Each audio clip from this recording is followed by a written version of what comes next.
Are you or somebody you know thinking about selling this year or in the near future? You know, there's a lot of things to think about, and it's crazy to think that there's 6 things that we've just read about that can cause a sabotage of your sale. And we want to make it a smooth, seamless process and keep the stress levels down as much as we can. So, Dom, you want to share a couple items that you see? Yeah, so as a seller, you're getting offers in, maybe you have multiple offers, and you're kind of rushing through the process, you're looking through all these offers, but sometimes you want to take a step back, slow down a little bit, and really scrutinize those offers and look at the whole package, what the price is, concessions, maybe a buyer's asking for a little assistance, and in today's market with the way interest rates are looking and mortgage fees and things like that, sometimes these buyers need a little bit of extra help cost-wise. So maybe their terms overall are better, so you wouldn't want to back out just because they're asking for some concessions. You know, consider all offers that are on the table. That makes good sense. Yeah, find a win-win.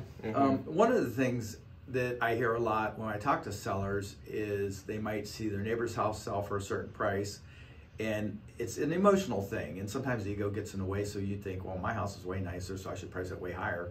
And the agent that you're having come out, you want someone that's really dialed in and savvy and understands the local market, not the national market, because it affects what happens in your backyard, right?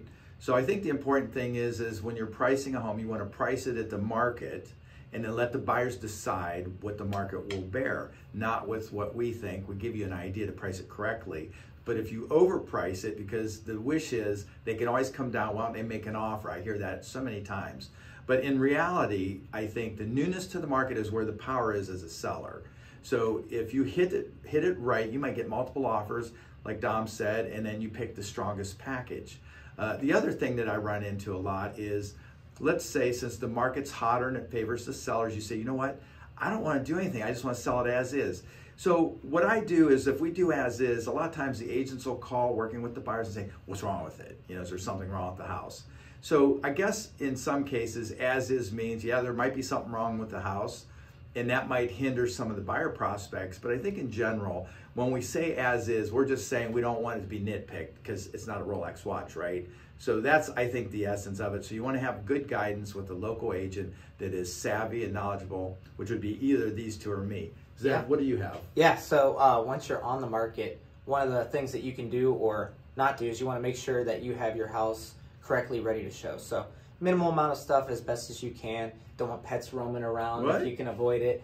Basically, you want those buyers to be able to see themselves in your home and really picture it there, because as you mentioned, it's such an emotional thing. It's not just price driven. You know, you really got to see yourself there. And then I hear a lot of misconception of, you know, spring is the hot time, I should list now. It's not wrong. It is the hottest time for buying and selling, but doesn't mean that that's when you have to list. You got to think in the winter months when it's maybe a little slower, less competition that you're up against. In the spring, there's more competition. So it's really when it's right for you. There's no bad or good time necessarily to sell. So, Dom, if they want to ask you a few more questions, you know, reach out to you, what's the best way? Yeah, you can call or text me at 330-234-6204. You can call text me at 330-933-3258. Or 330-418-1535, call or text, or check out our more than 450 5-star reviews at DominicFonte.com.